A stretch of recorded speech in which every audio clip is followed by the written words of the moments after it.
I call this regular meeting of the Board of Directors of the Joshua Basin Water District to order. Today is Wednesday, January 21st, 2026, and the time is 5 p.m. We will begin with the Pledge of Allegiance. Please join me.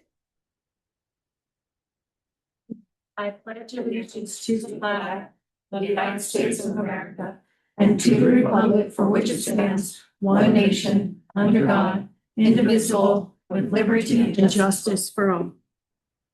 General Manager Johnson, please conduct the roll call and confirm a quorum. President Beal. Here. Director Blowen. Present. Director Vick. Here. Director Jarlsberg. Here. Vice President Short. Here. Forum. Thank you. Before we begin, I have some remarks. I want to offer a brief president's remark about meeting scope. Our discussions tonight and in the future need to stay focused on matters within the jurisdiction of the Joshua Basin Water District. This scope includes policy, operations, governance, and decisions that the board has authority to act on. If comments by board members or the public move outside the district's jurisdiction, I may redirect the discussion back to matters properly before the board. This helps us to stay compliant, efficient, and respectful of everyone's time. All right, moving to the agenda. Are there any changes requested to the agenda? I have one. Oh, all right. Director, Vice President, please. On the calendar reminder for the future directors meetings, the dates are listed as the 28th and 29th of January, or that should read the 29th and 26th, or the 28th and 26th, I believe. Next Tuesday and Wednesday. Didn't we change that? Is it for the? Yeah, it's Monday and Wednesday, right? Yeah. Oh, it's Monday. and Wednesday. And we want a date. What should the dates be again? It should be on. Let's double check. Yeah, I have it on the 26th and 28th. 26 is the same day as month. Yeah, that's. Corrections will be made 26 and 20. Thank you. Okay, that was the only corrections? Yes. All right. Can I pause for technical? I think we need to let participants and Jeff needs to be able to come in.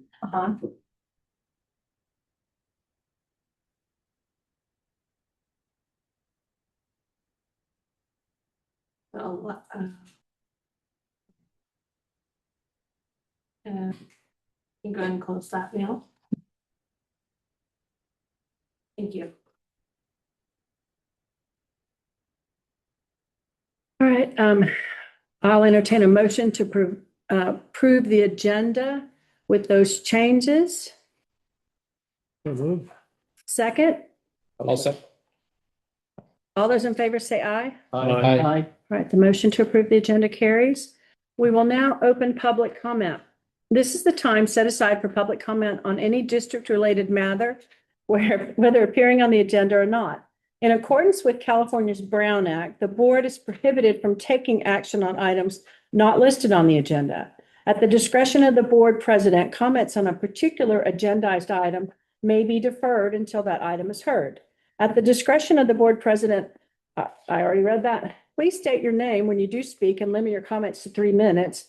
For members of the public attending the meeting online, please use the raised hand reaction feature in your toolbar on Zoom to signal your desire to comment and to be recognized by the board. Do we have anyone on the Zoom have any comments? General comments?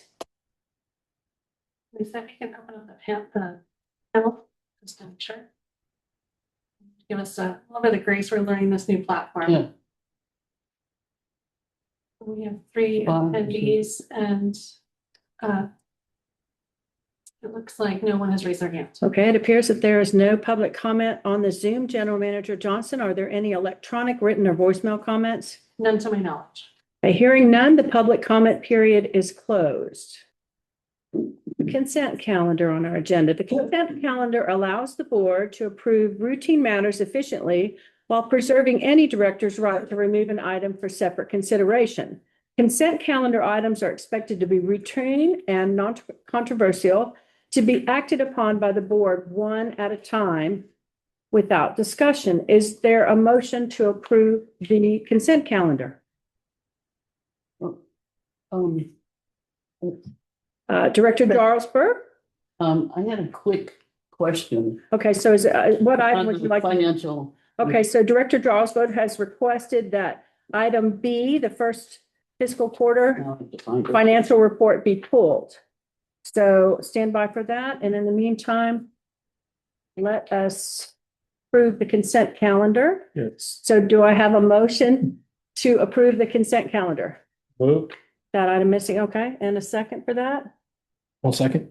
All right, so Director Jarlsberg, you have something on item B that we pulled? Yeah, page 25. All in favor? All in favor, say Oh, aye. All in favor, say aye. Aye. Director Jarlsberg, please continue. Yeah, I just had a question on page 25. I think it's also on another page, but I can't find it right now.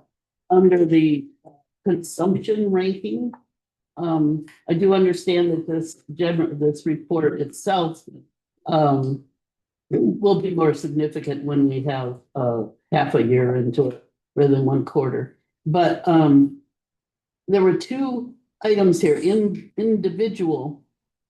Line 7, it says leak or question mark.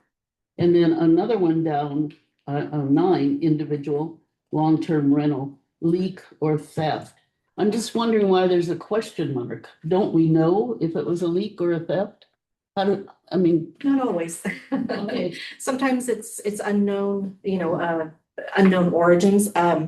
David actually brought a little extra information on those 2 individuals that were named here or not named. yeah, So he can elaborate. Yeah, they were definite leaks. We had service orders that were submitted for both of these parcels. And leaks were detected. So they just had irrigation issues at both of these properties. So they consumed a very large amount of water for this quarter.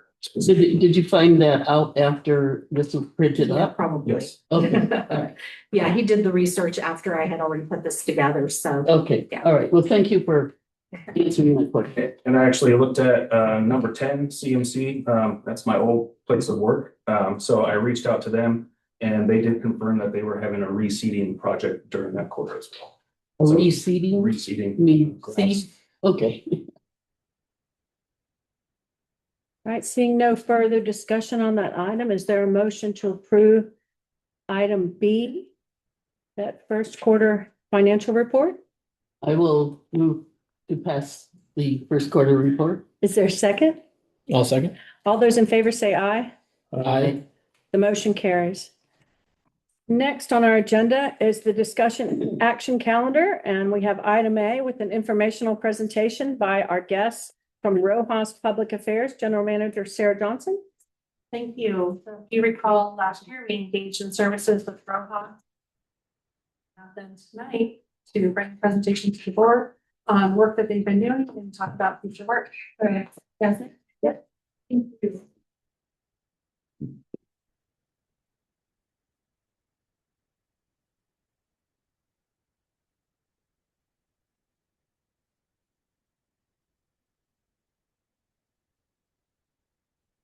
So good. I wasn't sure how it was gonna be presented, so I'm like, oh, all kinds of scenarios here.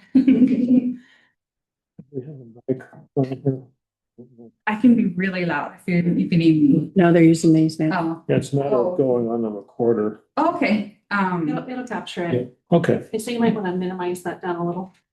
The top, there should be a.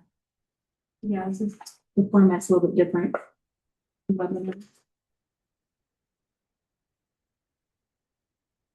Stretching arrows.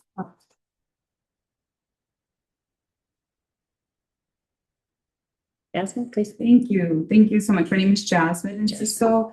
I am one of the lead project managers with Rojas, and we'll be working with Joshua Basin very closely, myself and Jaime Rojas. And Thank you so much for having us, President Doolittle and board members. So today, the goal is to walk you through the whole process. Advocacy can be a little tricky, especially when we're approaching it both on the state and federal level. There's a lot of timelines and moving parts at the same time. So the purpose of today is just walk you through the process and then how we're going to go ahead and tackle it. It's been and we're also going to talk about what we've done so far and what's to come in this next quarter, and then most importantly, how helpful the board can be engaged and stay informed. So with that in mind, we'll start with the state advocacy team. So on the state level, it's more than just funding, especially now in this last couple of years, being that we have been in a deficit. We really do focus on legislative engagement, budget awareness, and relationship building. So with that, there are few opportunities, but there are still opportunities to get our budget asked within the state budget. And so when we're looking at this timeline, January through March. So at the beginning of every new quarter, we provide a quarterly report, which we did. And for the fourth quarter, and we'll tap into what we've done so far later on tonight. And we started working on doing staff check-in meetings. Now, during these meetings, we do introductions to the staff and then start talking about our priorities and hearing what the priorities are from their office, and then getting feedback and also getting any deadlines if they need anything submitted on the project. We also start preparing materials, and then we also select the legislative Sacramento trip, which is in March this year. We start locking in those days, and we start making appointments, and especially when you have to travel with the group and how many people are going to be going to the legislative days. So all that's happening from January to March. Around April and June, we stay engaged as the budget develops. The budget was released, the preliminary budget, on January 10th, and then there's going to be a May revise. So we're monitoring the budget, and at the same time, we're providing support letters. So once we start meeting in March, the legislative offices, we also provide support letters that can come from the board, can come from the community on the project that we're submitting on the state level. We also tracking bills, whatever bills that the district has deemed important to you, that you want us to track, to engage, to maybe testify. We're tracking those at the same time. The work in this specific, the first and second quarter, is really to position the district early on so that when opportunities arise, they already have all your information when it comes to the budget, and if they can fund a gap funding towards the primary budget, primary project that we have selected for the year. So as we move into the second half of the year, the focus shifts a little bit.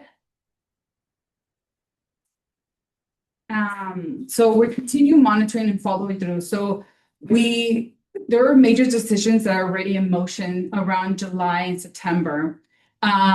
Within having committee meetings, like I said, if there was a bill that you were involved in or would like to make a comment, provide testimonies, we do it within July and September. And also we invite the legislative members to come and visit the district, especially for them to see what the district is working and what the big effort the project is at the moment.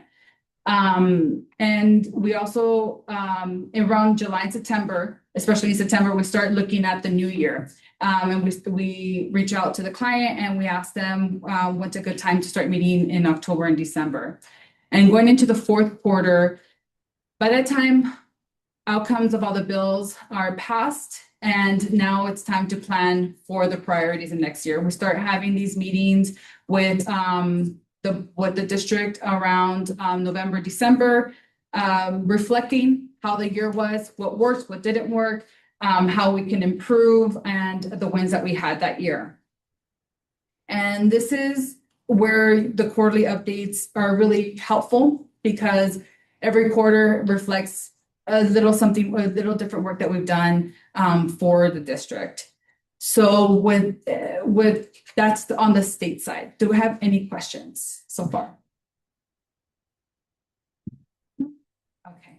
So on the state side, we're going to go ahead and move with the federal process. It runs a little differently, but the approach is very similar. Overall, we start getting projects ready for preparation. Within January and March is very heavy when it comes to federal work.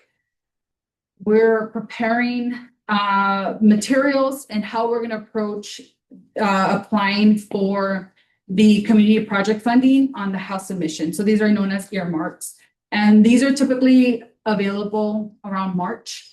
But in January, we meet with staff again, discuss about the project, different bills it could possibly fit under, and then we start creating advocacy documents, one-pagers, leave behinds. When you're in DC, we can leave that with the staff while we're having the meeting. And then we also do our advocacy trips, either January, February. This year lands in February. Believe you all are going February 24th or that week of, and that would be the first quarter. So it's really heavy on prepping. On the second quarter, around April, then the Senate opens up their earmarks. And around April, there's also committees. So around April and May, the House and Senate have already made their selection. The House has, your Congress member has about 15 projects that they can select in their district. Each Senate has about 25 they have to select throughout the whole state. Once those are selected, they go into the committees. They may select your project and say we would like them to get $2 million. Once it's in the committee then changes things up. They then finalize what projects are going to be selected, and they either keep the amount or they change the amount based on what the budget looks like. So that process is really timely between May and June. But there is a moment right before it goes into that committee that we can submit. It's like our last push to try to talk more about the project that we can submit to the committee, and it's committee testimony. And every committee has a different deadline. So depending on where you submitted, then we'll make sure that our last push is put in during that time.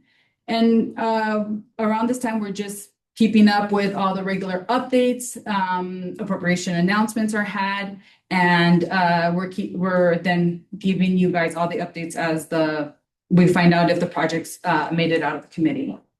And that's the first half of the year. The second half, we're monitoring and following. Things move a little bit slower at the stage. As we're tracking the subcommittees, we stay in touch with, the congressional offices, provide updates as if information becomes available.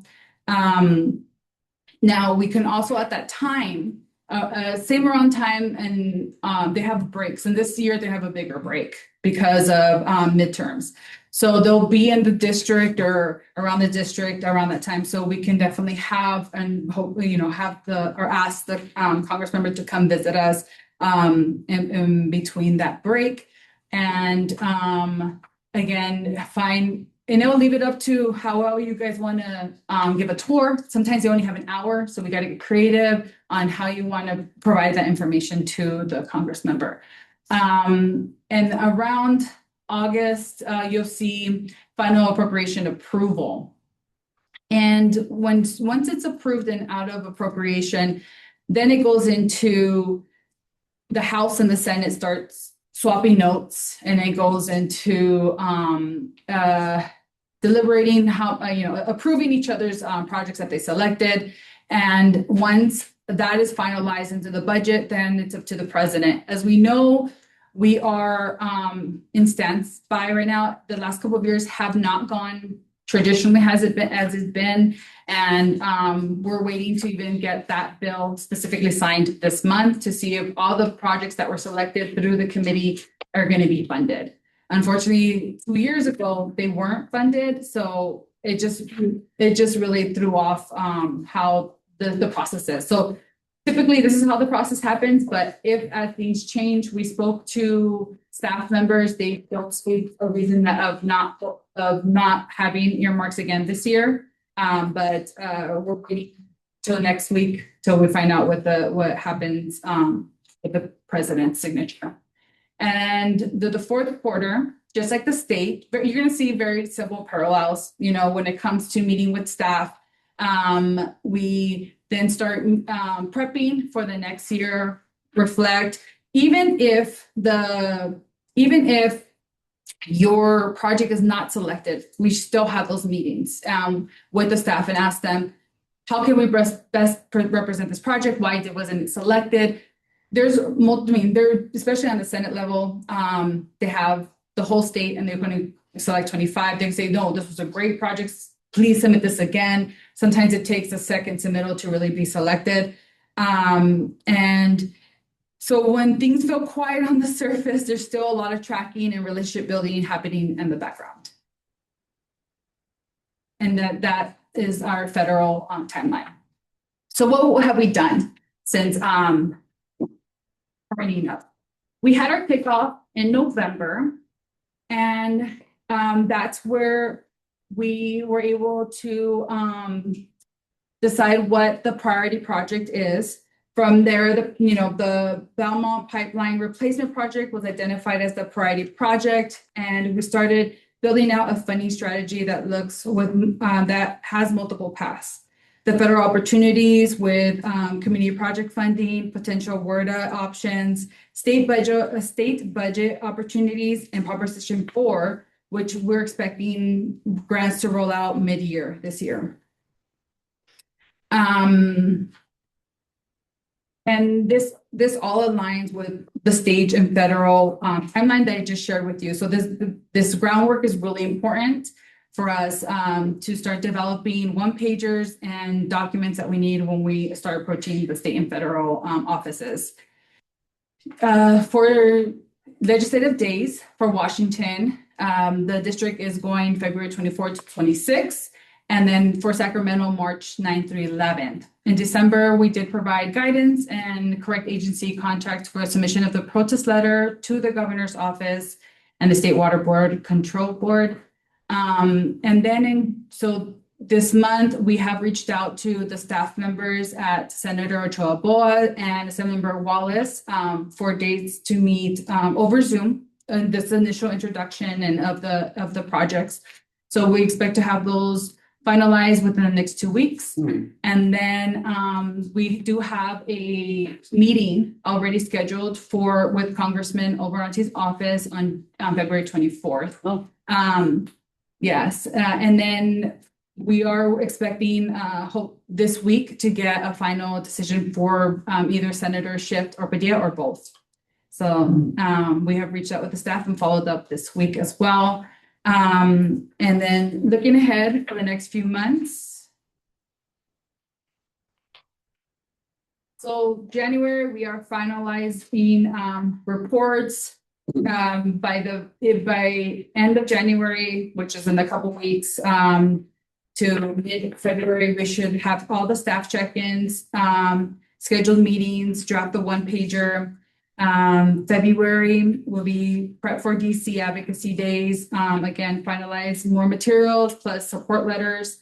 The support letters for DC will be coming from the state level.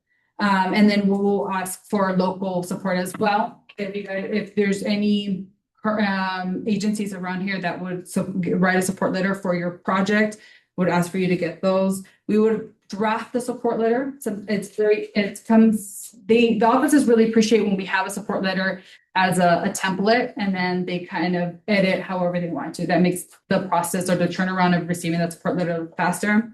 And then in March we start in really stocking all the federal pages, because we're just waiting to see when these portals are going to open up When the last couple of years with the earmarks, they give us like about a week to submit.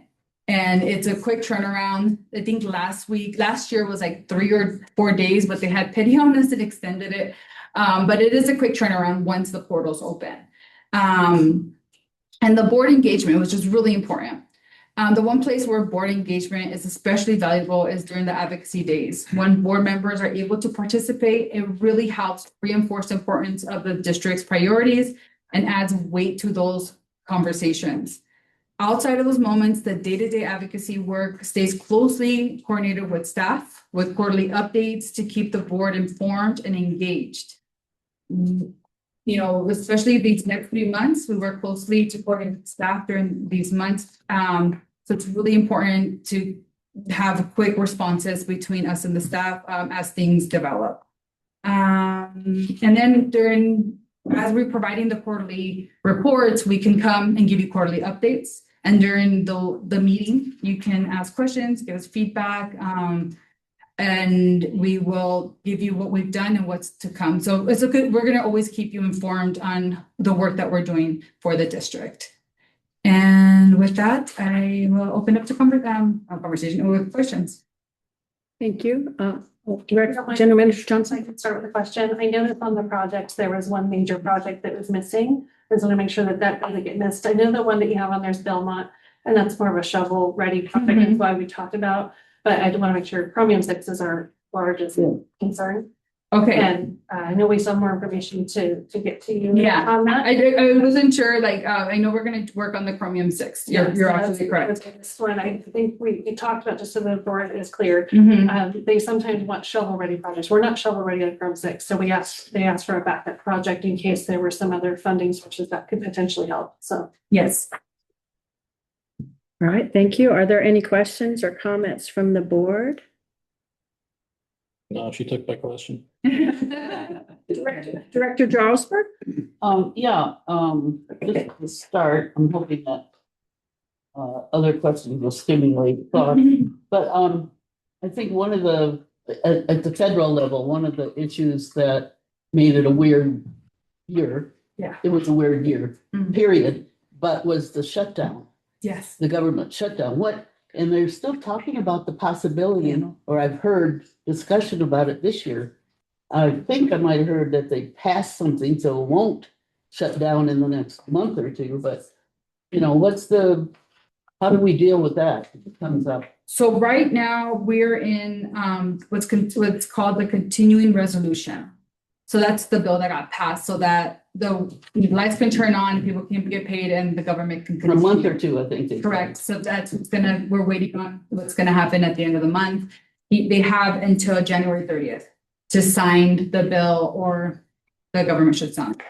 So would that impact our trip if the government shuts down? Quite possibly. We don't foresee it. I feel like they're really not going to. When it comes to tracking with both the House and the House and the Senate are in line, so they're ready. We just need to get our president to sign. But I will definitely keep you up to date if it does affect it. Yeah. But you're at the end of February, so we should be. And we're also going for the Aqua Conference. Yeah. So it kind of works out, but. The fact that they already did the State of Union and they're preparing for that, it seems like they're moving forward. Okay, that's all I have right now. Okay, we can do another round. Anyone else? Any questions? Okay, so we have a consultant asking questions as a consultant. Kathleen Radnich. Speaking on behalf of the CAC, of which the chairperson is right here, debate who's going to ask this question. Based on your wonderful timeline, thank you for sharing that. It appears that the letter writing campaign, what we had written down is a month late. Do we need to move it into February?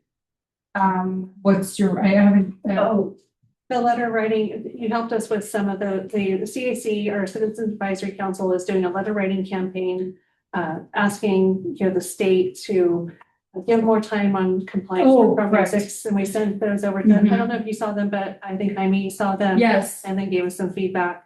And so together with CAC, we put together an internal timeline of work to get done. So we just want to know what's the best time to get those letters sent off to those, Oh, I thought they were already sent off. no. Oh, as soon as possible. Okay. Yeah, So- yeah. Yeah, we'll talk afterwards and we'll figure out some Okay. timelines. I'm sorry, I thought that was, when they provided you with the information, I thought you guys were already No, moving it's with that. Okay. like a 6-week-long project to Oh, go through, and they okay. wanted to do booths and do a lot of outreach. on Oh, that. okay. So what's the date that we should have them sent in, like January 30th? Yeah, Okay, thank you. okay. Yeah. And also, this would also be a time where the board could send in letters as well. Yes. Okay, so just know, speaking for myself as a board member, I'm certainly interested in sending in my own letter. Just I need some talking points or whatever. Are there any other comments or questions from the board? Director Fick? Yes, Mike. Well, first of all, how often do things go as expected? And how many annual cycles have you been through on this? I have been through 4. So when Since- yeah. I have been with Ross for 4 years, and our first couple of years were great. The state had money, everything was being processed as they expected, with funds being provided, because really when you get funded, you really don't get the funds to you're submitting this year, and you won't see the funds until next summer if all goes as planned. And so this last couple of years has really been a change of pivoting, especially on the state level. Having a lot of these meetings with the state offices have changed. We don't lead with an ask. We really lead with telling you about the district, really telling you about the projects, and giving them an update. And then we definitely provide our services and start to build a relationship, because they're in so much pressure. The staff over there is like really under pressure, and they're getting asked it all over. So we've had this way of just building a relationship with staff members, because they're the ones that really pushing all the projects to the members themselves. So that's the way we've kind of changed our narrative with all of our clients, and we're with approaching the staff members in the last couple of years. Because before we'd be able to ask, and the member request before used to be like, oh, you haven't asked, well, just send us like an email or a fax or however. And now it's a little bit different. It's because it's not as much money, it's definitely more competitive. But the sooner that we're constantly reminding them, having that first check-in in January with the staff members, going and seeing the offices in person, and just repeating, rinse and repeat. And then one of the biggest, and we have this, with Rojas Public Affairs, we have a couple of small cities, but we found ourselves in this special district niche, because special districts overall just need more support. I feel, with the fact that the way the revenue comes in is a lot different from a city. So and not a lot of offices even know about that, how the revenue comes in on special districts and how they work. So that's one way that we also educate them. Another question would be, you have committee meetings in federal level and state level. Are these committee meetings at all open to the public or interested party, by Zoom or whatever? Mm-hmm. Absolutely. Yeah. So depending on where you're submitting the bill, then you can then look it up. We can provide those links when we do the quarterly and send you. So if you wanted to, look into the committee meetings, you can definitely do that. And when we're in Sacramento, would you be able to guide us to a couple of those? I sat in one last year. It was really informative. So I know there's always a little bit of time in between different meetings. Yeah. It might be a good opportunity. Possibly, yeah, there's one going on. Mhm. Okay. Another thing I was going to add is Joshua Tree is an unusual community, and about 20% of the Joshua Tree population is transitory. In other words, tourists, Airbnbs, all that. So we're a little unusual compared to most places. Yeah, full discretion, we came out here in September for my husband's birthday. Really enjoyed it. Started looking it up. I'm like, oh, this is a little too far for my work, babe. He really enjoyed it. Thank you. Thank you. Right, are there, Director Jarlsberg? Yeah, I have another couple things. I was just listening to NPR on the radio today, and they were talking about a group of people that are working on a proposition. Do we relate to proposition proposals at all in our advocacy? Is there a way to do that? If the district wants to engage, we can. Yeah. Okay. I'm as Do you far as I step know, on what's being proposed? at the moment, no. Okay. Yeah, we have every community and every district is a little different, so we really do rely on the staff to let us know what's important specifically for your district and your community, because we have from sanitation, we have mosquito, we have very Right. very vast different differences in the state of California. So so whatever bills you find or deem that might be really important for you, let us know, and then we'll start a tracking sheet, and then we'll keep you up to date in ways that you can be engaged as well. One that we learned about is Prop 4 funding. There Yeah. might be some money in that for Yeah. the water quality, so that would be one we want to track. Oh, yeah, Yeah. for sure. So Prop 4 passed in November of 2020, what are we, 2024. All of 2025, it's kind of a mess. Unfortunately, they didn't get an exemption that they were hoping for. So there's a lot of loops now to apply for Prop 4. But right now there's a bill. It's can't remember right now, but we'll let you know, Sarah, because we want to get everybody that we know to get engaged in this bill. It's to help move things along faster and to actually drop and impose those exemptions for them.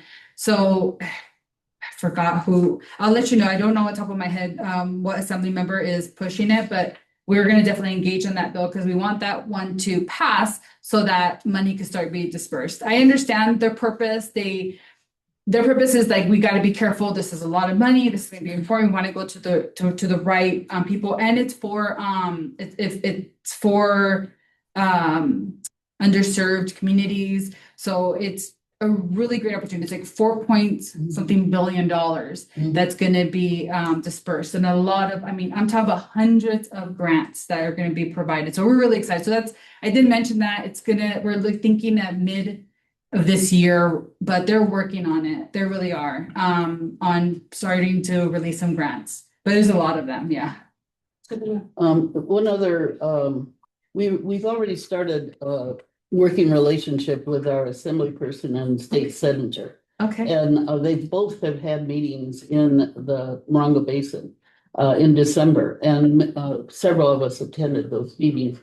And Greg Wallace knows me by name, and I went to his holiday event down in December over Christmas, near Christmas, and talked to him about our concerns about chromium 6 mostly, and just asked him, if he's on board to help us. And he said he understands, he really does understand our concerns, and at the state level too, not just here. Right. But so I'm wondering how those of us that have developed a relationship with our local representatives, how we will relate to what you're doing. I want to know I'm partnering. I'm not going to Sacramento. I went last year. I've been in Sacramento several times over years on a variety of topics. And I'm used to relating to these folks in what I'm involved with locally. Exactly what you said. You can mention us and that we will reach out to your office on your behalf. But exactly what you're doing is what we expect from the board. You're in those positions, in those rooms, in those gatherings, is to bring up, and talk about your district. And You know us. They know Yeah. us pretty well. Yeah. So that you're doing exactly what we expect as a board member. Yeah. And so how are you enhancing that? I guess that's How are we enhancing it? enhancing our influence. So in the moments that he's hearing you and he's understanding you, when he reaches to the staff and has, again, another reminder, and we're giving him all the paperwork, not just verbally what we're talking Yeah. about, he's then going to have the documentation Okay. that we're providing with the staff, because it's it's important to have those conversations. We like to say is we're storytellers, and we're going to continuously tell your story so that it's a reminder. So when again, those opportunities come where there's money available for funding, they will remember the project and they will have that documentation. So our reach of providing this documentation, our reach of following up with the staff members, because they look to the staff to tell them what projects are there, you know, in the moment in time. It's with literally, we met with a lot of committee staff this last year. We try to develop those relationships with them, and they say they'll call the offices and say, okay, we have this pocket of money. What do you have? Like what projects are available? And so that it gives the Senate or the Assembly member a chance to lobby about projects within their district. And so it's really quick and they have to have that information available. So that will be our part, is making sure they have that information available with the staff member. Well, their staff, there's a lot of turnover. I mean, Yes. we developed a relationship with a woman with Greg Wallace recently, and now there's a new person. So we're constantly redoing that. Absolutely. Yeah. That's why the yearly meetings are really important, and the follow-up. Yeah, we see a lot of turnover in all the offices. It's very common. I mean, a lot of these are interns. A lot of these are people that are just working up to, you know, in other offices. But the great thing about having those relationships with a staff member, if they move, at least like for us, like if they move somewhere else and that's another office, like I said, the relationships are really important, and to develop those, because when they it's just like we just talked about this about our barber. They may say, or our hairdresser, like, oh, we're booked, you know, but if it's you and you have a special relationship, I have 10 minutes. Oh yeah, I'll squeeze you in, you know. So having those and being understanding, and actually we do a lot of the hard work. We do a lot of the to make their jobs easier. You know, they're like, what do you need from us? Right. We'll develop this paperwork, because they sometimes have to gather the information from, sometimes they're given all this information, then they have to present it to in their meetings to the member, which is, we just provide it like in a nice bowl for them to have it all in one page or a couple pages. So hopefully they're going to be happy that you're helping represent us. Yeah. I know you're good. We've gotten a lot of feedback, because that's one thing, like without feedback and honest feedback, we don't know where we stand and how we're working. So we also do have staff meetings without the client, because sometimes you can have more candid conversations. They feel more pressure to be nice or play nice, and it's nice to have those relationships again on your behalf, and always representing the district. Okay, thank you.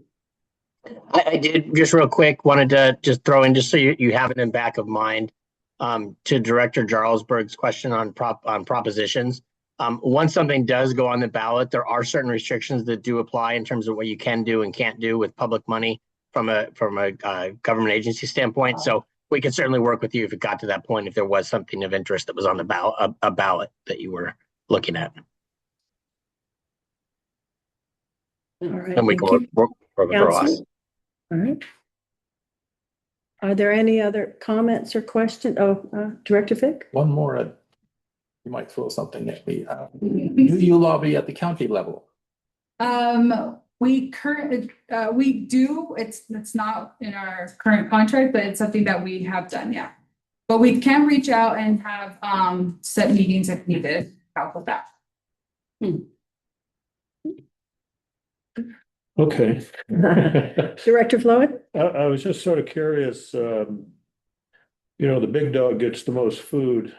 And so I was wondering what our realistic chances are of success in this thing, because we're competing, I would imagine, with communities that are much larger, more powerful.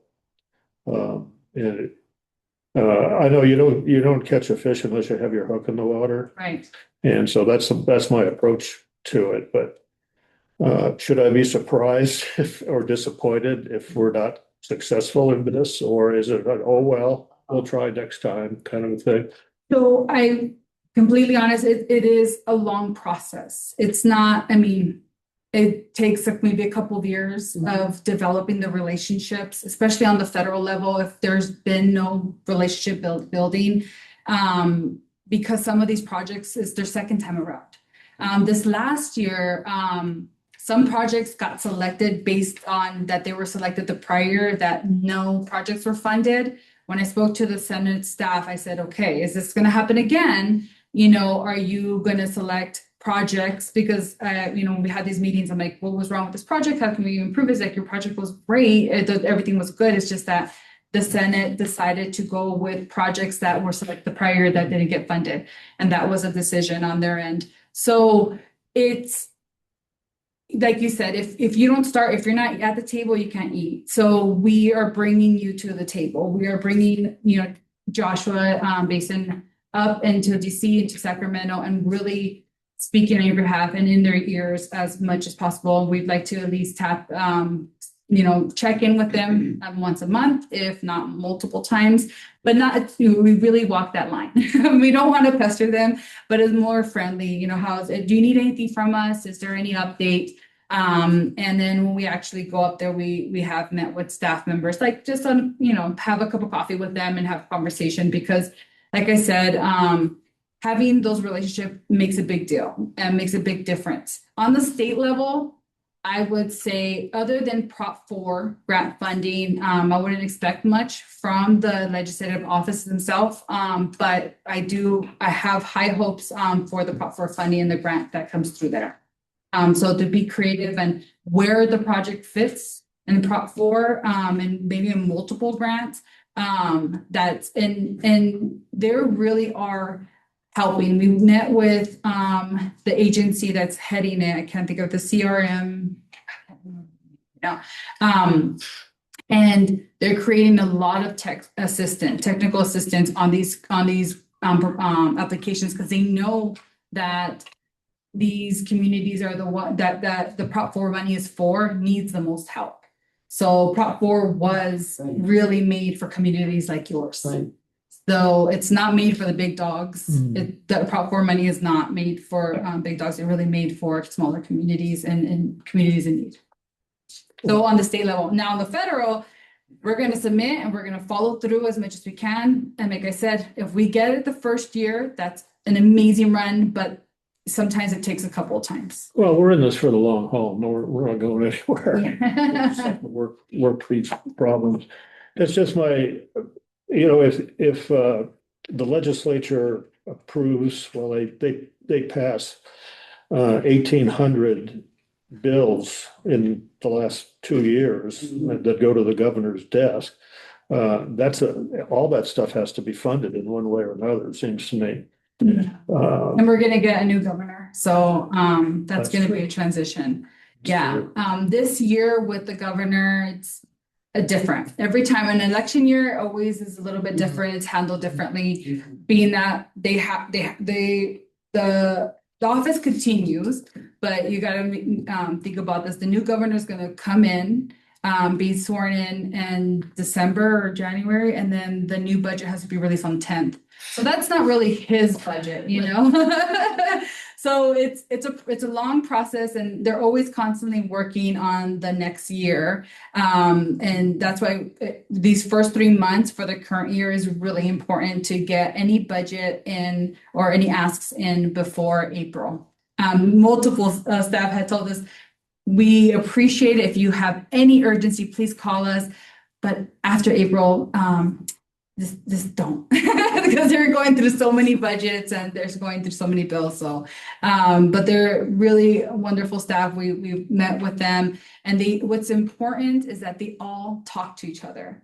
So what we like to make sure is that whatever we're telling one office is the same thing we're telling to another office. It's really important that your story stays the same, that you don't change it, you don't make it more drastic, and then you say, no, things are fine here. No, it's all linear because they talk to each other. They're across the hall. They're very close together. So, and then also the committees as well. So, and then even with on the Congress side, the district offices are really important to be engaged with, because they get all the information, you know, from DC here from the district. So that's an important factor to, you know, it's important to also speak to DC office, but having that relationship with your district representative is important. Or district rep, yeah. Thank you. Any other questions? Or Director Drawsworth? Yeah, I just thought of at the federal level. Yes.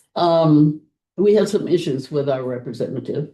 Partly because he's ignored a lot of our issues. He has another point of view, but on his latest newsletter, which I happened to see today, he did mention that he is working with the local small health clinics, and we have a relationship with our hospital here, and concerns that it stays viable with the big, beautiful budget, coming into effect. I have gone to some of his so-called town halls where his representative is just there. You could fill out a piece of paper, but there's really not much happening. And I've done that twice in the last year and asked for information on whether he would advocate on behalf of a rural, small hospital, very, very important to our community. And because we have a working relationship with them, I think it's important to us also, as well as, potential patients. So Director Jarlsberg, I understand the concern, but it's not something that the board, has jurisdiction on. What are you? I'm about to ask her, if your working relationship with him, if he seems to be a little more open-minded than he was earlier in the year on this topic. And so I just wanted to follow up on that a little bit. Yeah. Because he hasn't been interested in anything else that we are interested in, really. Yeah, his office has been different recently and more responsive. So I think there is some kind of shift happening. Okay. Yeah. That's I was wondering what your kind of relation. It's funny that you say that because I've seen a shift from his office Okay. this year compared to last year even. So So they do have a regular, they come to Yucca Valley, as an outreach on a regular basis. I don't know if it's monthly or quarterly or something like that. It's a, what do they call it? It's a mobile unit, right? Yes. Yeah. Okay, good. Any more comments? So Director Fick? It's a comment. It's about branding. At DELCO meetings, DELCO conventions, and you say your Joshua Basin Water District, they say where? Because we're called Basin. We were told that by the county 60 years ago. So in that situation, Joshua Tree is the one to identify. And then also Katie Porter has been to Joshua National Park. All right. Yeah, just a couple things is I did review the Prop 4 grants, and I agree we should qualify. I'm interested in, creating greater transparency. I believe everybody is. And, where there's an opportunity, especially with the new webinar function, that we could participate in Zooms, that the board would be allowed to participate in a Zoom. For example, when we're meeting with, when the district's meeting, I see there's some meetings coming up that, with Assemblymember Wallace, et cetera. If it could be possible, that'd be great. Not as participating members, but just viewing it. And then two more things. I attended some aqua advocacy last year, and I came back and spoke about it at the meeting. But what I pulled out of that meeting from someone who does work similar to your agency is that it's and we also heard this from some of the people that we met with, that they prefer to have 7 unique letters rather than 25 form letters. And so that came through strongly. Letters from support letters, as opposed to 25 support letters. It's all the same. Okay, got it. Yeah, so that they're unique. Regarding storytelling, this board's interesting. You might not meet with boards like this board, but we have couple of writers here. We have someone who's been involved in advocacy for years and years, and then 2 people that are great storytellers. And, those who tell the best stories win. Telling the story is the thing. And so I just want to say that, we want to make sure that we want you to help us tell a true and engaging story, but also that there's some leverage of the board in being able to make sure that many eyes are on this story to make sure it's really being communicated well. And so I'm just looking for opportunities where things would come back to the board in a timely fashion on talking points or some sort of feedback. And I don't really quite understand the schedule, how that would be happening? So I don't know, maybe you could clarify that for me. On, what schedule? Well, I would just say where the story is developed and Yeah, the talking points and the story such as on Chromium yeah, and such as, the story of Joshua Tree and what our needs are, how that is being developed so that when you talk to these people, you're loaded for bear, so to speak, and you really know who we are and that you have the best possible story. And I think that the way to do that would be to have some minor input from the board, and I'm just wondering where that would occur. I mean, if you can provide maybe documentation on how you would like your story to be told. And then we can incorporate that and how we're going to provide the one pager. And if you are ever in a position, I mean, you know your district better than I will ever. I will definitely try to get there, but it's important that when we're developing and going back and forth with the staff, is that it's a very time sensitive, and when we have like being very clear, we're going to give you updates on a quarterly basis. So say if you wanted an update sooner, you can definitely call us or to ask the staff if we can provide an update. We can definitely give you an update. Or if you want your story told in a certain way, or you want to make sure this certain aspect of your community is mentioned in whatever documents that we provide, we can definitely give that. You can definitely provide that to staff and they'll provide it to us. Yeah, and I shouldn't have left out our very esteemed communicator over there, Kathleen Radnitz. She certainly would be, someone who has told the story and told it well for years and years now. So yeah, thank you. I think that General Manager Johnson understands what I'm asking. Yeah, I just to clarify, so we have these trips coming up and it's new for the majority of us to do this kind of work. One of the things that I talked about with President Doolittle is the one pager. Right. And the input that needs to go to that. And I think if the board members are interested in contributing, they could email me those contributions. I can send them to you and then you can help develop that one pager. And then before we go to the February meeting, we can have the board relook at it, everyone's in agreement, and then we have what we need for our trip. Absolutely. That work? Yeah, and we can even have before the meeting, have a Zoom if you would like to, before we go to the advocacy trip, especially if we're going to have you in front, we would want you to have all the tools you need to, stay the course, because we're going to have about 15 to 20 minutes with these members. So we want to make the best of our time and be very concise. That's a lot just for us compared to what we've done. Yeah. Yeah. Does that sound like a plan? If you have contributions for the one pager, please send them to me. I'll make sure that they get. And we call it a one pager. Rarely it's one page. Okay, it's usually 2 page. Yeah, I wanted to have.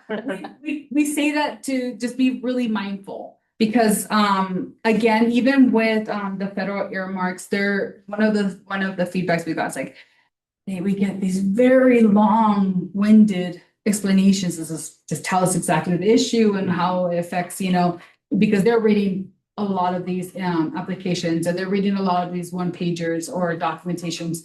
We also create like a graphic. And that's something that we can send to staff and they can get your input. Staff will have the information available, and then you maybe at your meetings in between the time you can give them an input to them, and then they'll tell us, what you thought of what we created. But yeah, we have like a graphic one pager that's a little bit more, it's less wordy and it's easier to like consume nowadays. It's easier to just, see something, have the highlights of what the issue is. So that's another reminder aside from a 2-page essay. All right. Any other comments? All right. Are there any public comments? I can't see if anybody has their hand raised. And anybody here? All right. And that's all from the CAC. All right. Seeing none. Is there any information that you guys want me to relay that I missed? I was meant to take notes. I don't know if there was a question and I said I'd get back to you. I don't know. I can't remember right now. Well, there's a recording of the meeting. Oh, circle back. Oh, that's right. It was on the prop. Okay, yeah. Oh, yeah, but the bill. Yeah, I gotta tell you what bill that is so we can start engaging on the bill that they get the funds rolling a lot faster down. And then in regards to President Newell's request earlier about wanting to do a letter, but she would be talking points, would you be able to draft some of a couple of letters that I could distribute? And Examples? Examples, and then they can choose to send those in or not? Yeah, absolutely. Okay, perfect, thank you. Right, thank you Thank you so much. very much. Thank you for making the trip out here into the hinterlands. It definitely is a nice escape, from all the light fog, what do they call it? Light pollution? Yes. Thank you. Thank you.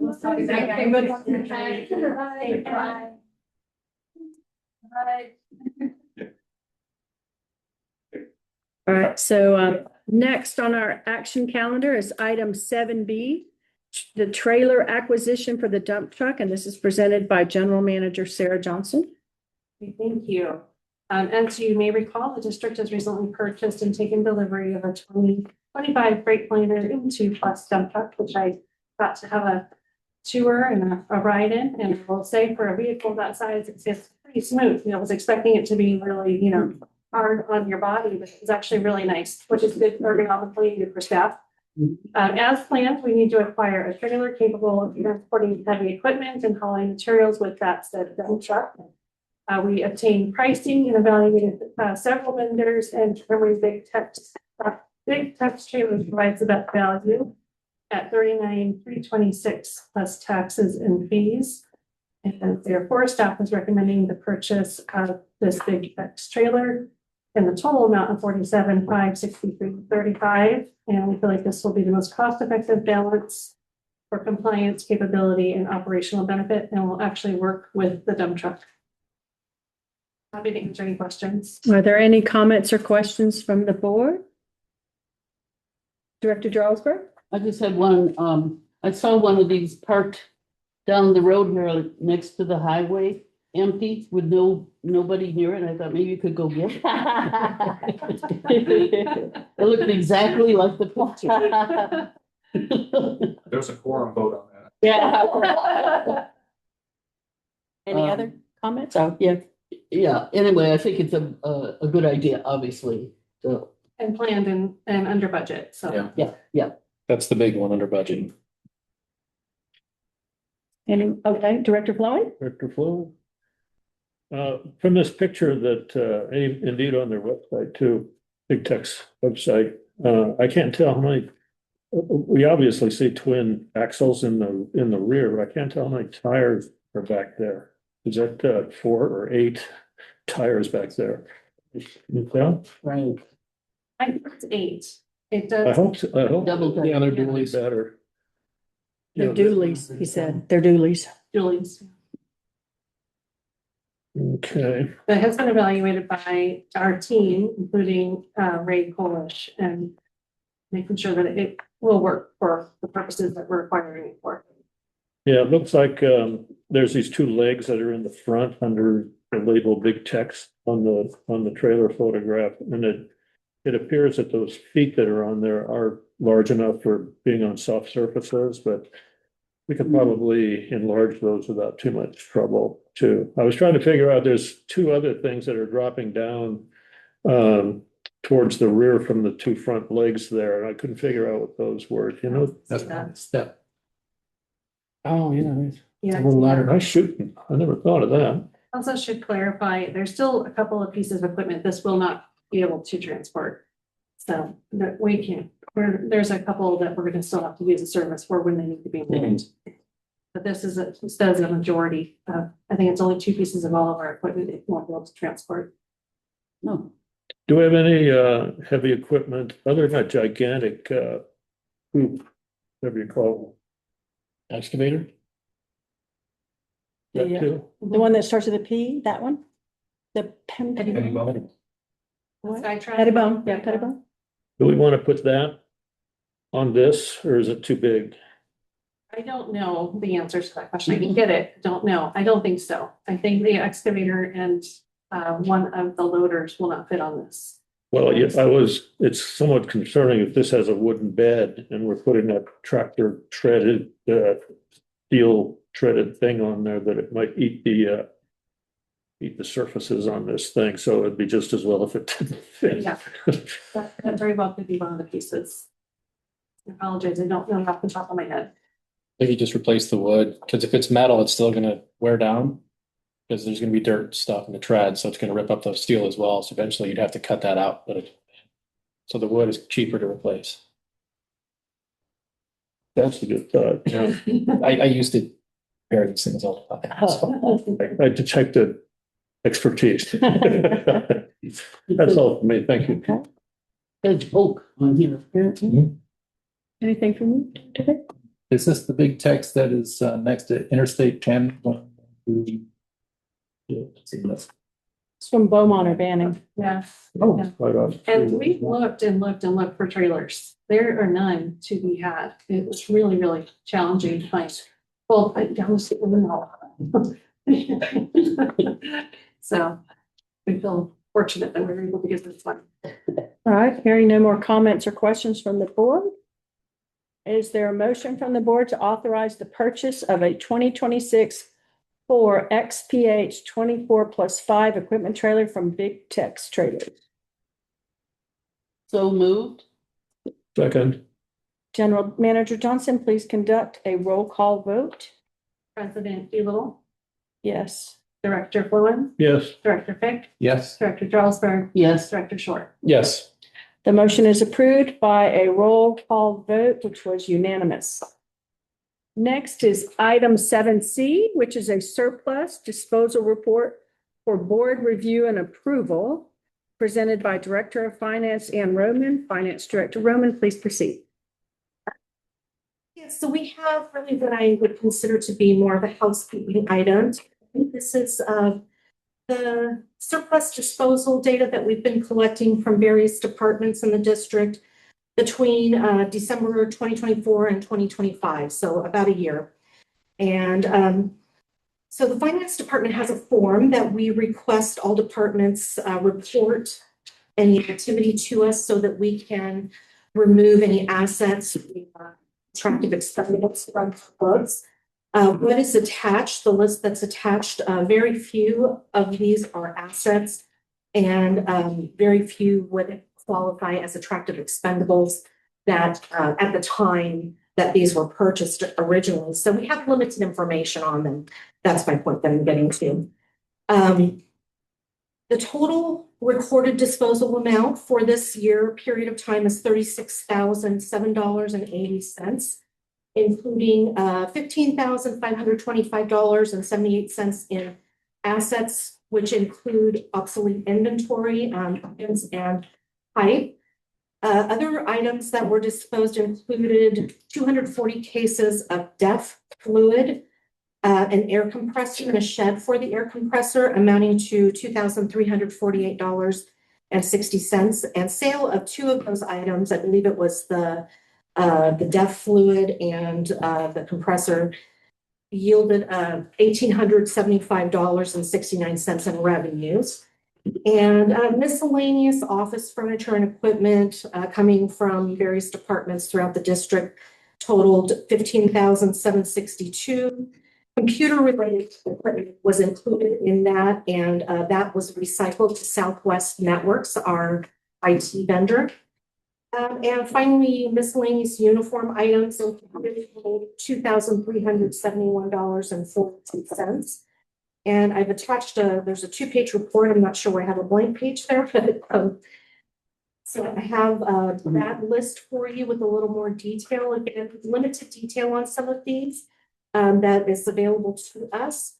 But if you're curious, there is a little more available there, and I would be happy to take any questions that you might have, and I'll do my best to answer. Are there any comments or questions from the board? Vice President Short. Yeah, on all these computers that were recycled, when were they purchased? Do we know?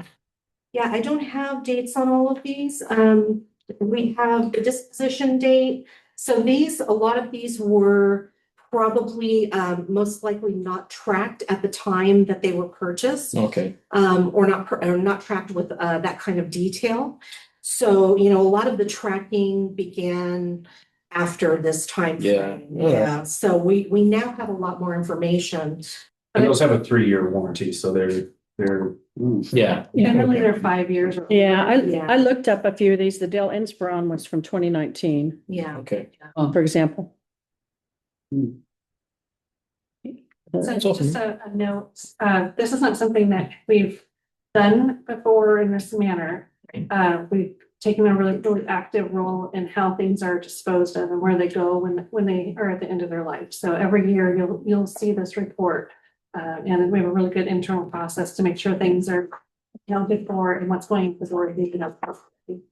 Yeah, I mentioned in the staff report, I think that the form requires 6 signatures to acknowledge the disposal. So we have quite a bit of, you know, sometimes it's because there's the employee, the supervisor, the department head ask for a witness if there's, you know, not paperwork related to the transaction. And so it's definitely going through a lot of eyes before this occurs. Director Flowen? Who would ask for that? I missed that part. Well, the form actually was designed just to report the transaction to finance so that we can remove anything from the books that might be on the books. So a lot of this is not on the books because it's not an asset level. It's not above that $5,000 capital asset level. And, you know, in the past, it was kind of hit or miss with attractive expendables and tracking those. We now have Asset Panda. And so we're doing a much better job of tracking new attractive expendables. And so, you know, we really just wanted to gather this information in finance. What I did mention too is that, you know, finance is not authorizing disposal. We just are tracking this so that we can get it off of the books. So we're not overstating our our assets. So in other words, somewhere in a budget, you expressed that you purchased something, even though it's, what is it, non-expendable or expendable? Attractive expendable. And so now you're able to record that it's going out too. Yes. Okay, Right. and so that's a good thing for auditors. And Yeah, absolutely. 'cause I assume this doesn't go to the state. No, this except that it's in the audit, but possibly. Yeah, no, this doesn't go to the state, but it would impact if there was something that was included, like, for example, the inventory items that are on here, which are it's the first section on page 31 in the list. Those were inventory items that were obsolete or that couldn't be used any longer. Those would have been on our books as inventory assets. And so we've removed those from our books, and that helps us avoid being overstated in our asset category on the books. So in that way, yes, it impacts our audit because it impacts all of our figures on our balance sheet. However, things like attractive expendables, the smaller items, those are just expensed immediately. So they don't get preserved on the books long term. They are on the books just short term for that year in which they're purchased. So there wouldn't be a long-term record of things, except now we're tracking that as best we can in Asset Panda. So yes and no. Thank you. All right, Director Fick? Yes, DEF fluid, I assume that's related to diesel? I think it was diesel. Yeah. Do you know Diesel, what it is? and it's an additive you have to add to your diesel engines. During COVID, there was a shortage of it, so there was a bunch purchased, and it doesn't last forever. So when Ray got here, he's like, we have too much DEF now, and we don't have CRP running, so therefore we're not using quite as much diesel fuel. So we made the decision to sell it. So otherwise it's going to sit there and expire and become, no value to it. We use gov deals to do our surplusing, and we were able to sell it, recoup most of the costs, and then keep the amount that we needed on hand. And, Director Jarlsberg. Yeah, I appreciate this report. And I also saw it as a positive thing for the audit, considering our history. We want to know what's going on with this equipment and stuff. But I have a question about when you trash something, what does that mean? Is it, you take it to the dump or you put it on the curb free or, what do you do? I think it depends on the condition. I'm sorry. Depends on the condition. Yeah. Yeah, and who's doing it, that might be different depending on which department it is. So I see. Okay. I've seen probably less of things out on the curb than, that's. I was seeing office chairs that I thought quite Yeah. often you see them sitting on the curb. Yeah. Those went away appropriately in the Yeah. dumpster back here in the middle. Oh, yard. Same, I mean, I can speak to the beige file cabinet, that was mine, and I used it for a year and it didn't work. And I tried to my best to kind of hold off on getting a new one, so it was finally time to say goodbye to that thing. So a safety hazard as the ball bearings were spilling out onto my floor, Some of so. the leftovers from the chewing gum and duct tape days. Yes. Yeah. Okay, but I do think, I appreciate this report and I'm glad it's only annual. I mean, Yeah, it's important. We're definitely doing a better job of tracking what's coming in. And so that we can then again, on the other side, when it needs to go out, we can, come up with that initial information and really speak to what the value is and, how long that item was in service, things like that. cool. Yeah. Thank you. Seeing no further discussion, I'm entertaining a motion from the board to approve item 7C surplus disposal report. I'll make the motion. I'll second. Roll call vote, General Manager Johnson? President Doolittle, Aye. Director Flynn, Aye. Director Fick, Yes. Director Jarlsberg, Yes. Director Short. Yes. Thank you. The motion passes with 5 ayes. Moving ahead to agenda item number 8, reports and comments. This time is reserved for director reports and comments on matters within JBWD's jurisdiction. For informational purposes, only on subjects not covered by the agenda. The opinions expressed by individual directors do not necessarily reflect those of the board as a whole or district staff, and no action shall be taken. Director reports. Who would like to go first with their director report? I guess I'll go first. Vice President Short. Okay, I attended the MWA meeting on January 8th. The agenda was mostly routine, such as paying their bills like aqua dues and job posting services. They approved an extension for a long-running pipeline right of way tied to the Morongo Basin pipeline. They reached an agreement with Southern California Edison for power to the Ostay recharge facility with an estimated value of $12.5 million.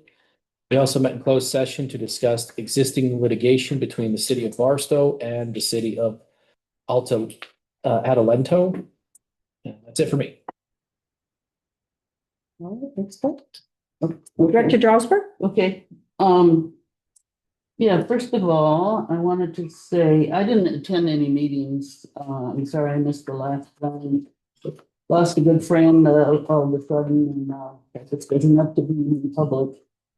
But, and I appreciate your, handling that short notice. I wanted to mention on page 3 of our agenda, number 10, agenda items requested by the board. I want to thank you for that potential. I'm assuming our new president had requested that, and I appreciate it. Something I've been looking for, I would say, years, actually. So appreciate that. I also wanted to ask, I noticed in February that there are several meetings with the general manager, and I didn't really understand why there's so many.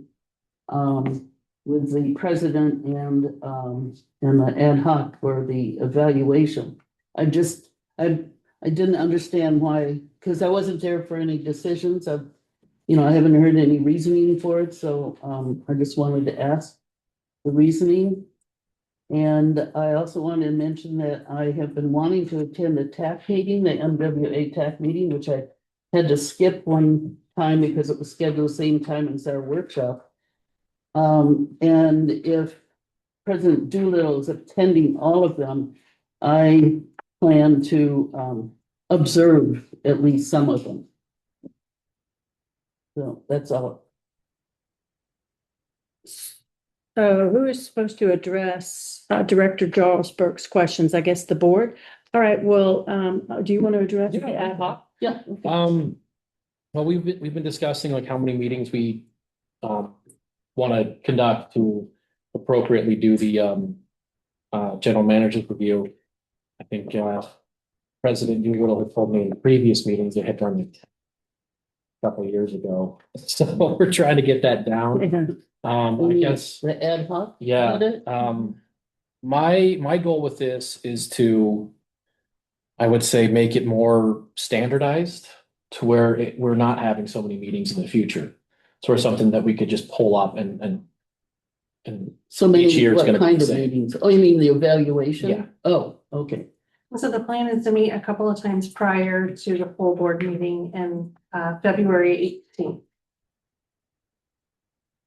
Okay, you're saying on the 18th is There'll when be the a- evaluation will be There'll be done? a closed session evaluation, yeah. Okay, but previous to that, there's 3 With the evaluation. operations. Okay. Are these meetings like an hour long or not? I mean, are they designated a certain amount of time? They're scheduled for an hour. Okay, And then if we don't need them all, then we could probably cancel. okay, and then there were also several, I think about 6 meetings with President email in February. I could understand, a couple every month or something, but. So what President Buell has asked is that she meets with me weekly for January and February, just to get her going as a president. And then we'll meet every other week thereafter. And that's the same thing I did with President Fulham. We met, Okay, we met right before the board meetings every other week. That was usually our standing meeting. And then President Buell will be maybe different depending on scheduling. okay. So his meetings with you were not scheduled? They were apparently. scheduled. Well, I never saw them in a list. It was because they landed on the same day as the board meeting. Oh, okay. And I have some things to say about that. yeah, you said I wanted to. Go ahead. Sorry to distract you. I appreciate these questions. So, yeah, I'm new to this position, this role, and so I asked General Manager Johnson if we could meet for a certain period of time so that I could get my questions asked, and so we could also discuss some changes made to the how the board is run, which you guys have seen evidence of that already. So that's what we're talking about. And then the reason that we're not just meeting on the day of the meeting is because we're also meeting to discuss the upcoming agenda. Okay, well, So that's why we have an extra day scheduled. So that's what you're seeing is, and that would be twice a month. So going forward. So that's what it is. So I appreciate these questions. They're fine. And I want to say one thing about the ad hoc. It may not be that we'll need that third ad hoc meeting. It was just scheduled just to hold it in place. okay. So that's what's happening with those. Regarding the TAC, but believe it or not, I didn't even attend a TAC meeting last year, at least as far as a scheduled one goes, and it helps me to know that it's scheduled. And in the past,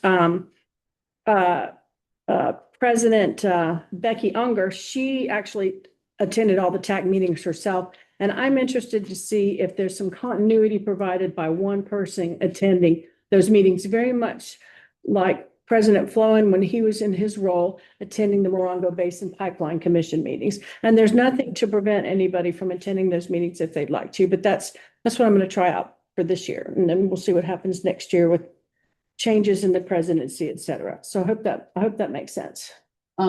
Yeah, I'm glad to have the information, and also I'm glad that you're having some input on the agendas, which I think all of us may at some point. But we would talk to you probably first, and then you.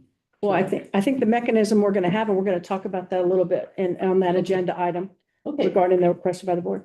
Yeah. So assuming your Director Jarlsberg has concluded her comments, do we have any other director reports? Here, Director Floyd? did I step on you? No. Oh, okay. The only thing that I can recall that was unusual was going to the Landers Community Meeting over there at Belfield Hall.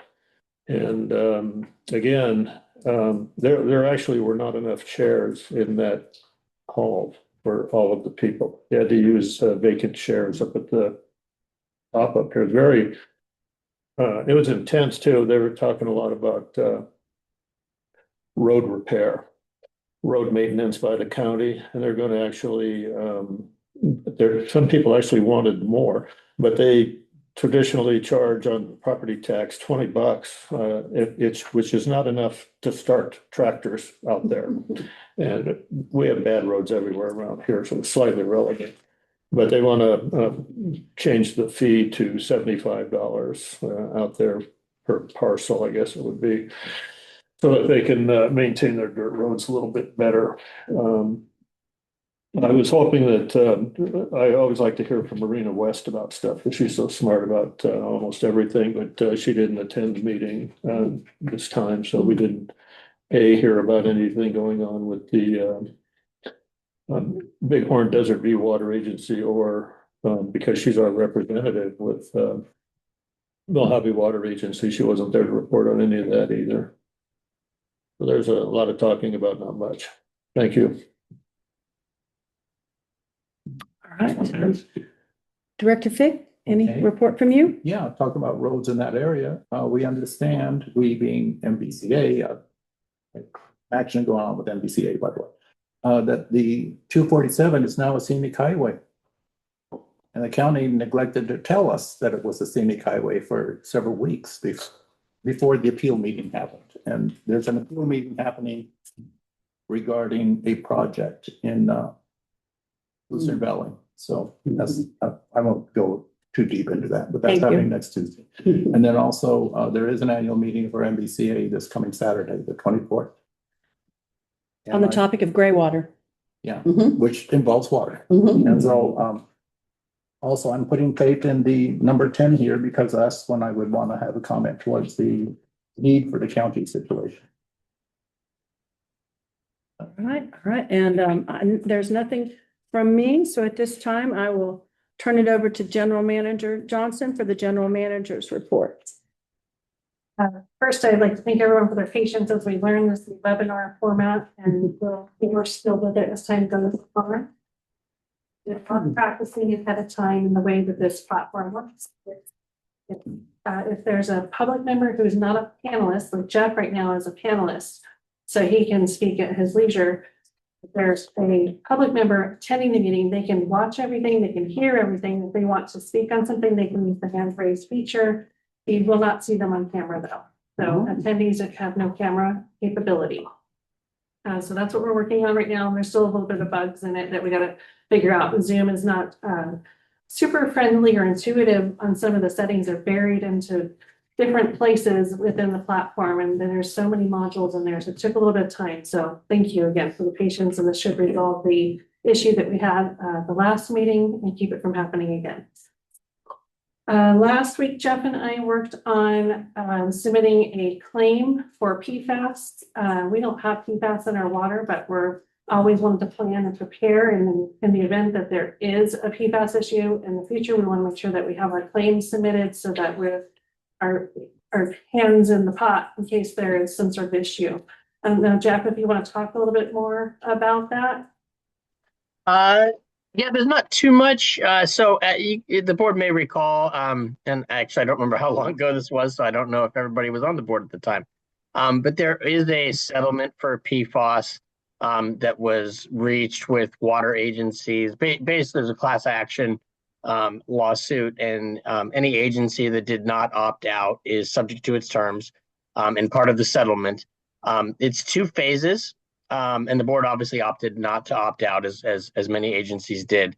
If you didn't opt out, then you would have had to file your own litigation in the future, assuming there was still money left for PFAS settlements. But what it is, there's 2 phases. Phase 1 is the ones that have detected PFAS already. Phase 2 are agencies that discover PFAS in their water through 2030. And the dates vary slightly. There's a 3M settlement, a DuPont settlement, a Tyco settlement and one other that escapes my the name escapes me at the moment. But basically for the 3M and DuPont, what it did require is that any agency that is interested in having the phase 2 settlement available is we basically have to follow a process where we are going to we started the initial claim. It's not a claim necessarily, it's more kind of registering, and then what we'll do is upload our PFAS testing to show that we have a zero baseline, and we have to do that by March 31st of 2026. And that secures our spot in that phase 2 if then you do thereafter find PFAS in your water up to that 2030 date. So that's why we're doing that. And so we are working through that process just to secure your spot in the probably unlikely event that you do discover PFAS in your water. Thank you, Jeff. Mhm. We met, well, Ridgeline is the municipal advisor that was hired in November last year. We've been meeting very regularly with Dimitri, his last name just went, and really digging down deep into long-term financial planning that will be coming to the board in March. And it's tedious and takes a lot of effort. So thank you to Anne for the massive amount of effort she's put into it. And I've participated in several calls now, and we really are digging into details. We're really hopeful, though, this will help us with our budget planning this year. We'll make a lot of it simpler because we're planning each year over the next 10. And one thing that Anne brought up is that it'll be pretty effective for us in the budget process over the next couple of years, but then by year 3, things start getting out of sync. So it has to be, re-looked at a little bit closer. But anyway, that's forthcoming. Manager meetups. I met with Director Fick and Director Flowen last week. We had a really long meeting. I think it went a couple of hours. Yeah. It was a great meeting. It's really good opportunities to talk about all sorts of things that the district is doing. They've always been one of my favorite meetings because we do have so much to talk about. It gives us the opportunity to really dig into some of the questions that you have. So their increase this year, you'll see on the calendar, it's every month except for November, December. Those months tend to get really hectic for us. And then March, because we have the Washington, D.C. trip, and the right behind it is a Sacramento trip. So my schedule is really tight in that time frame. So that's why there's not one in March. And then finally, bid opening tomorrow for the E2 reservoir. We've had 2 bids submitted so far. So we're very excited to go through this process and see who the most affordable, what's the term? Sure. Vendor that meets all the criteria is. So that will be forthcoming to the board in February with an agreement so that we can kick off that capital project and get it complete. That's the end of my report. All right, thank you, General Manager Johnson.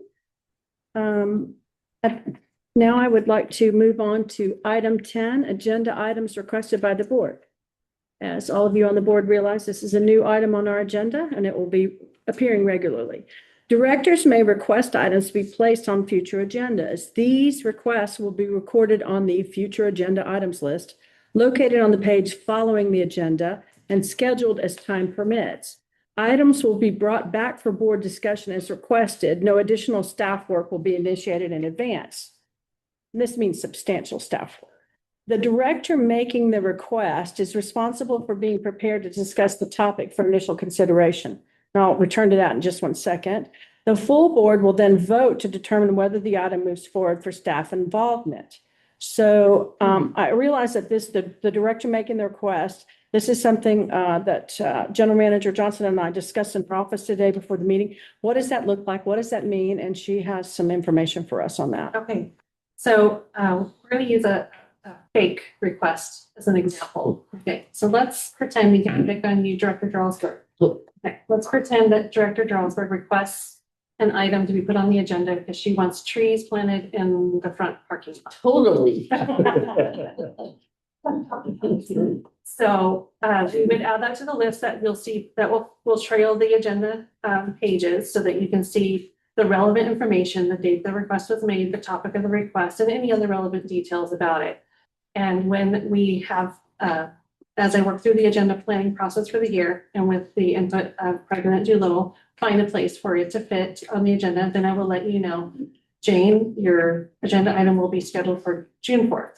And you'll need to be ready for the June 4th meeting and come back to that meeting with information as to the benefits, what kinds of trees, is this a part of our strategic plan? It's not substantial, but it's something to give information to the rest of the board of what it is that you're trying to bring forward instead of us trying to guess what it is you want. And then from there, the board can discuss, ask questions, and you have a lot of choices. You can say, you can vote and say, do we want to consider this? You can table it for a future business plan. You can say, yes, we think this should move forward and vote on that and then dedicate staff to it. I believe the agenda or the admin code says that before it gets to this point, you get 2 hours of staff time to look into it. So if you want the agenda item on the list, then if there's something that we could look into that didn't require a bunch of effort, then we can help in that regard, but it's limited. And then if you have anything at the board meeting that you're presenting at about this agenda item that you want us to help with, like you have a link to a video that you want to share, give that to us in advance of the agenda building so that we can prepare a document to add to the agenda for that topic. Can I ask a question? Sure. Will these proposed agenda items stay on the agenda until they're either covered or we say we're no longer interested? I mean, is there going to be like a list accumulate? It'll stay on this until it's done. So Okay. it means that the board's heard it and said, no, we don't want it. The board's heard it, said, put it on the Or table table it. for next year. Yeah, Put it on the business plan, whatever it is. It'll come off and we'll keep it on a separate list for next year. So once it's been dealt with, then it will come off. okay. I appreciate it. So so any comments or questions about the process? All right, so one question I had, I know you mentioned the admin code, but the admin code says that this is one of those things where we have a discrepancy or difference. The admin code says any director may contact the general manager for an item to be put on an agenda and it has to be responded to in like 2 weeks' time. And so I think that maybe that was there because they wanted to anticipate urgency. And so I think that's something that we'll have to think about going forward is, a level of urgency. And I don't think we have to address that right now, but I think at some point that might be something we want to talk about. Item for clarification when we work through the admin code. Yeah, as well. Yeah. What about the admin code? The admin code is due for an update. We've talked Yeah. about that for years. It's a very time consuming project, but some of that language it's very old holdovers and it needs to be updated with times. All right, so now is the time when I ask, are there any agenda item requests from directors? I'll call on you first, Director Jarlsberg, since you've been wanting this for a I while. want trees in the parking lot. No, actually, I'd like covered parking lot with solar is really what I would like, but that's not gonna happen for a while. But you mentioned PFAS, and I do think we do need to discuss it, and it'll probably be a short discussion. Part of it was because I just heard that dishwasher soap has PFAS in it. And so all of your dishes still have little pieces of plastic on them after they're washed. And that goes down into our septic, so I think we need to discuss that for the future. Obviously, it's not an urgent item. I really think it needs more research as to how we locally would be impacted by it. And the bottled water. Then the bottled water. Yeah, the fact people Yeah. drinking bottled water and then it hits the septic and then it will surely hit our aquifers at some point. Yeah. Yeah, so there's other ways that PFAS are entering, So that agenda item, I would call, I think I've heard it a couple of times, PFAS strategy, essentially. issues, Just that I'd say issues, but, PFAS issues. and then how it. impacts us. Considerations, yeah. Yeah, how it impacts us and what we should be concerned about. Okay. All right.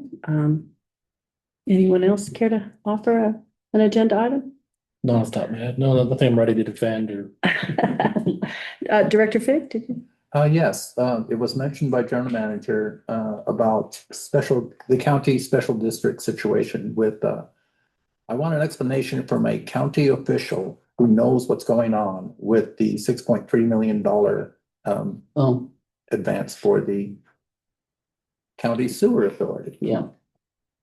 So that's, and I, We had a meeting, with that group this week. And it was really, I didn't glean a whole bunch from it. It was the same information that we've already heard. You know, the money set aside, it's for planning.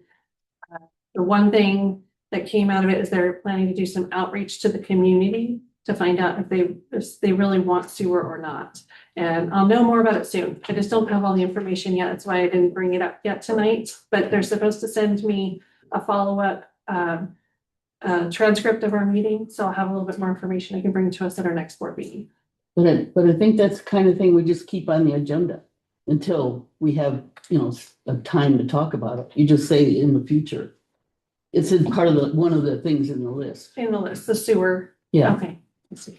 Yeah, because I believe we'd already requested that. We talked Yeah, about that, whether or not, it's already on the list that you just don't see here. right, but Yeah, we'll but add it wait to for the more. visible list. Yes. Now it'll be on a visible Yeah, yeah. list. Yeah. Some more? No, I will have more information to share at the next board meeting regarding that topic. I'm just not fully prepared for it tonight. and neither does the county, it sounds like. Well, it's all new to them. I mean, it was just allocated in December and suddenly they have a project ollie to staff and now they got to figure out what they don't know. Well, somebody put it together, and that person who put it together should be coming to us and telling us the sequence and. Yeah. and Ah. organization. That is Okay. one of the things I did ask for them to do, but they want an official request is, Okay, so. you got it. That's, we can handle that. No big deal. And then also, there were not questions, we didn't get questions on the general manager's report. My one question is, on the, you said the bid opening, is there formality that bids are all opened at the same time? There is. Nobody has. No one has an advantage. Yeah, we will be in here. We'll be sitting in your seats. Lisa will be scribing. David will be opening. I will just be there for moral support. And We have a as script. a witness, we have a script that we're going to follow. We may What's have this for? I missed. the something. E21 resident, the E2. Oh, the thing you just yeah. talked, okay. The contractors may sit in this room, they may attend in person, and we'll show them that the package has not been opened or tampered with, and then David will open it. And so, he'll read the information of who the contractor is, what's the bid amount. Lisa will break that down for each one, and then she'll mark the one that's the lowest and then give it to David, and then David will say, based on presented information, this is the lowest bidder, and then they can ask us some questions, and then we're working on that piece still. They can ask us a few questions about what's in the bid documents at that meeting, and we're working with Jeff to clarify what we can and can't do at that meeting still. But pretty interesting process. Yeah, thank you. You're welcome. Something every day. Oh, to get to this point, I can't even tell you how much effort it has been, and it's really exciting to see. It's like now we get to open it, and it's very exciting. I'll say one more thing. Yeah, Director Flowin? If I get into trouble a little bit. Over the years, I tend to be somewhat jealous of the general manager's time and her personal schedule that includes the phone ringing all the time and dealing with all the stuff that she does. And that might be, I know that your meetings are going to, they're startup is what they are. Once you've started up, they're gonna end. Onboarding. Yeah, okay, thank you. But even tonight, where you expect our director of operations to give a report about trailers and trucks and stuff like that. The general manager did that, and that reminded me of something that was said at our meeting about how she is actually still doing part of the director of operations job because the guy that's doing it right now, who's superior, just wonderful. His time is limited, and so the general manager has to pick up the slack, which means that she's not only the general manager, but she's also the part-time director of operations. So I think we have to be kind of circumspect about some of the stuff that we bring to her, so that we don't drive her insane. All right, well, so did you have an agenda item for item 10? Did you have anything that you wanted to add, an agenda item? That would be just sort of a philosophical thing where we have to kind of use a little bit of the Right, experience. we've heard it. Because we tend to be passionate and enthusiastic about what we do, and we just assume that everybody else has the time to be receptive, and that adds a stress, Right. so. And I think the reverse of that is, I think that there has been I think there's a real hunger on the board for more information and for more participation in how the agenda is put together and what we discuss on our agendas. And I think that we can find a balance between those two things, but I certainly don't want to have a chilling effect right here at the beginning of the year. And the first time that this is on the agenda, that we can't even, that people are fearful to actually ask for anything. I don't want that to happen. So, okay, all right, so I did consider whether or not we needed to put an item limit on how many things people could ask for.